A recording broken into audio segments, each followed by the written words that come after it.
안녕하세요. 양재찬입니다. 메디컬 빌딩에 대해서 최근에 의뢰가 많아서요. 메디컬 빌딩 얘기를 나눠볼까 합니다. 이제 메디컬 빌딩을 이제 새로 지으려는 그 건물주나 토지주나 이런 분들이 그리고 시행사나 저희한테 여러 가지 이유로 그 연락을 많이 주고 계세요. 아마 첫 번째는 이제 메디컬 빌딩을 하려고 하는데 가능할지, 예, 맞습니다. 두 번째는 이제 어떤 형태의 메디컬 빌딩을 만들어야 될지, 그리고 세 번째는 메디컬 빌딩을 만들고 나서 아라에서 또 병원들을 잘 입점시킬 수 있을지, 이런 문의들이 대부분인데요. 메디컬 빌딩에 우리가 이런 빌딩이면은 반드시 입점을 시킬 수 있겠다는 빌딩 이유 세 가지에 대한 얘기를 해볼까 합니다. 일단 첫 번째 제가 생각나는 거는 100평 정도 사이즈, 예. 80평에서 100평 정도 사이즈에 딱 한 10층 정도, 7, 8층 정도 올라가는 랜드마크. 저는 그런 건물이 가장 좋아요. 왜냐면 사실 병원을 입점시키는 것도 한계가 있습니다.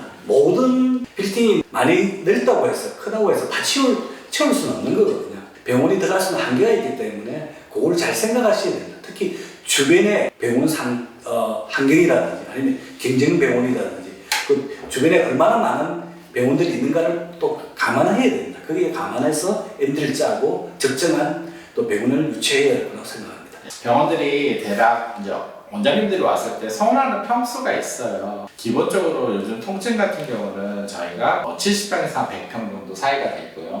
그리고 치과 같은 경우는 작게 들어갈 경우는 50평 들어가는데 또 크게 들어가려면 한 70평. 내과도 요즘 4대 검진을 끼면은 한 70평? 그 정도를 원합니다. 그러다 보니까 이제 가장 노멀하게 병원이 한 층 정도 들어갈 수 있는 사이즈가 70평 정도 되면 저는 한가가 하나 들어가기 딱 좋은 것 같아요. 그리고 그거보다 작으면 좀 들어가기 애매한 과들도 있고요. 맞습니다. 네, 그리고 그거보다 크면은 공간이야, 큰 공간이야, 10평, 20평에 하루 하면 되는데, 사실 작으면 또 애매한 사이즈가 있어서, 기본적으로 그 정도 사이즈가 되는 건물로 쭉 층마다 MD 구성을 잘해서 전체가 메디컬 빌딩으로 구성이 되면 가장 좋은 것 같아요. 최근의 추세를 보면 더욱더 대응화되고 있습니다.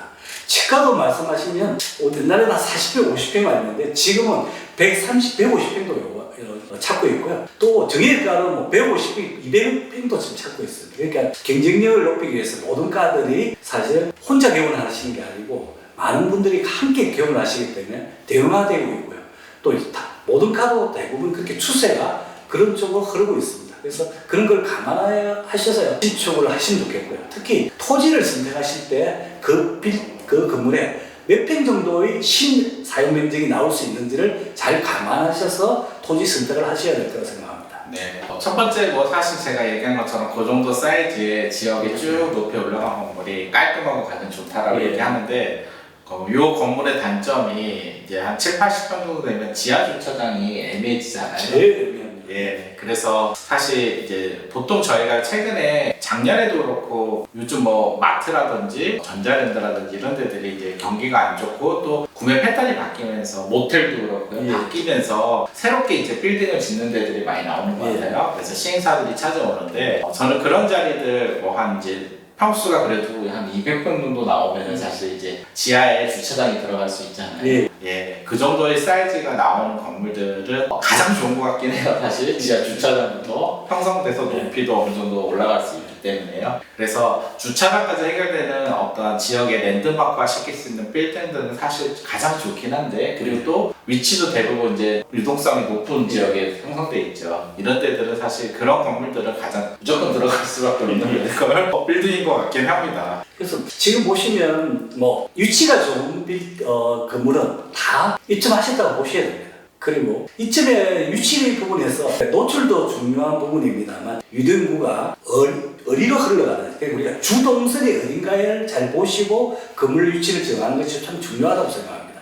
그리고 의사분들이 제일 중요한 건 노출이니까 건물 지을 때 어떻게 노출할 건가를 미리 검토하시고 생각하시고 건물을 짓는 것이 매우 중요하다고 생각합니다.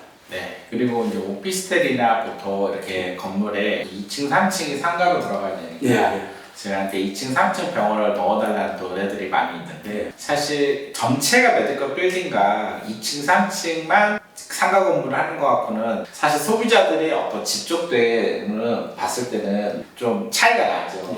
그래서 저희가 정말 좋은 위치에 2층, 3층짜리면은 저희가 병원으로 가이드를 주긴 하지만 정말 좋은 자리가 아니면 사실 메디컬 빌딩화되어 있는 건물을 더 선호할 수밖에 없는 것도 사실인 것 같아요. 그래서 보통 이제 시행하실 때 이제 오피스텔과 뭐 상가 건물에 대한 고민들을 많이 하시잖아요. 네, 맞습니다. 그럴 때 좀 더 저는 이제 전략적 고민했으면 좋겠습니다. 앞으로 우리나라 사회가 이제 경쟁이 더 심화될 수밖에 없잖아요. 병원도 사실 통증 이런 데는 보통 7, 8개, 치과 10개, 역세권에서 이 정도 막 다 경쟁하거든요. 그러면 결국 후발주자가 확실한 전략이 없으면은 이 선발주자는 이길 방법이 없어요. 네. 그래서 결국은 더 규모도 있고 더 브랜딩 할 수 있는 어떤 위치에 어떤 그런 전략들이 들어가야지만 이제 후발주자 병원들도 다시 들어올 수 있는 거지 않습니까? 그래서 저는 그런 거를 이제 새로 리모델링 하거나 새로 이제 시행하고 기획할 때 충분히 저희랑 좀 논의를 해서 처음부터 지역의 그 랜드마크 메디컬 빌딩이 될 수 있는 전략을 갖고 오픈하면은 이런 건 반드시 성공할 수 있는 것 같아요. 저는 메디컬 빌딩이 꼭 신축을 해야 된다만 생각하지 않습니다. 아까 말씀하신 것처럼 전자레인지라든지 대형 음식점 이런 부분들이 오픈라인이 많이 축소되고 있어요. 특히 1층도 많이 요새 빠지고 있는데요.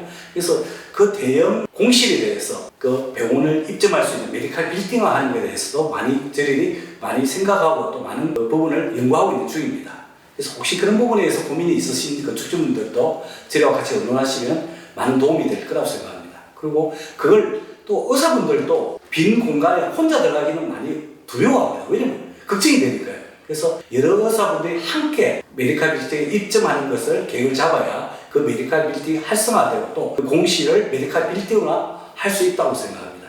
그런 부분이 있다면 같이 고민하였으면 좋겠습니다. 지금 이제 시행을 하실 때나 메디컬 빌딩 만들 때 저희가 벌써 경험한 많은 병원 중에서 지역사회에서 매우 잘하고 있는 병원들은 또 확장을 해야 돼서 옮겨야 돼요. 맞습니다. 병원이라는 게 너무 잘 되면 공간 확장 한계가 있기 때문에 그래서 저희가 지금 많은 다양한 과들에 또 옮기기 위한 의뢰를 하거든요. 예. 그러면 그런 옮기기 위한 병원들은 사실 기본에 이제 잘 돼서 옮기는 거기 때문에 규모가 기존의 병원의 한 3배 정도는 규모로 들어가거든요. 예. 그래서 그럴 경우는 보통 뭐 3, 4개 층을 쓸 수도 있고 하기 때문에 충분히 저희랑 논의해서 M들을 짜면 한 번에 정말 한 타이밍에 제대로 된 그 지역의 랜드마크를 만들 수 있는 그림들이 또 나오지 않을까 생각하게 됩니다. 특히 요새 말씀드리고 싶은 것은 구건물, 오래된 건물의 경우에 메디컬 빌딩 하는 부분에 있어서 장애인 시설, 특히 이 부분에서 규정이 많이 강화되고 있습니다.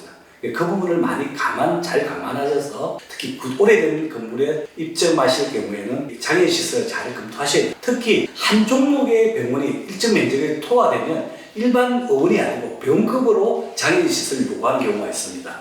그런 부분도 잘 검토하셔서 건물 입점에 대해서 고민을 하셔야 되고 생각을 하셔야 될 것으로 생각합니다. 네, 제가 3번째 말씀드리려고 했는데 우리 파트너님이 먼저 얘기를 해주셔서요. 그래서요? 네, 가장 중요한 얘기예요. 저희가 최근에 그 신축 건물들이라든지 병원 등에서 장애인 시설, 용도 변경 때문에 무지하게 애를 먹은 건물들이 많습니다. 사실 그렇게 지면은 이제 추후에 많은 분쟁들이 있고 힘이 들어요. 그래서 아예 메디컬 처음 지실 때부터 정확하게 그 메디컬 허가에 신청을 하시고 그리고 메디컬 전문 설계사를 통해서 정확하게 장애인 시설부터 모든 시설을 잘 만들어 놓으셔야지 사실 뒤에 분쟁이 안 생기고 문제가 더 커질 것들을 막을 수 있다는 거. 아예 처음서부터 메디컬 빌딩 하시는 이런 시설이 잘 돼 있는 곳을 저희가 먼저 병원을 넣어드릴 수밖에 없다라는 걸 이해했으면 좋겠습니다. 예, 그러면서 두 가지 측면에서 말씀을 드리고 싶은데요. 사실 일반 우리가 통건물, 그러니까 건축주가 전체를 임대하는 경우는 큰 문제가 생기지 않습니다.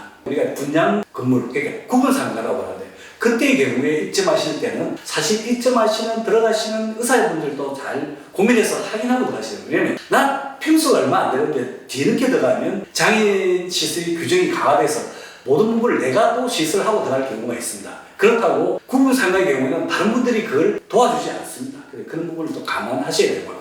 또 신축해서 분양하시는 건축주님들도 좀 그 부분에서 감안하셔서 생각하시면 좋겠어요. 왜냐? 모든 문제를 메디컬 빌딩을 일부는 다 하고 들어가시잖아요. 이게 3층, 이게 4층. 그러면 그 메디컬 빌딩이 활성화될 수 있도록 다음에 들어온 분들이, 의사분들이 그 메디컬 빌딩 들어오는데 입점하는데 문제 없도록 내부를 좀 만들어주시고 또 규정도 만들어주시면 우리가 건물 관리 규정을 미리 잘 만들어 놓으셨으면 좋겠다고 생각합니다. 500제곱미터 장애인 시설 기획법 그러던가요? 예. 그러니까 아마 그 구분 상가도 이제 병원을 놓겠다라고 생각하시면은 장애인 시설을 전부 문제없게 만들고 시작하는 게 맞을 것 같습니다.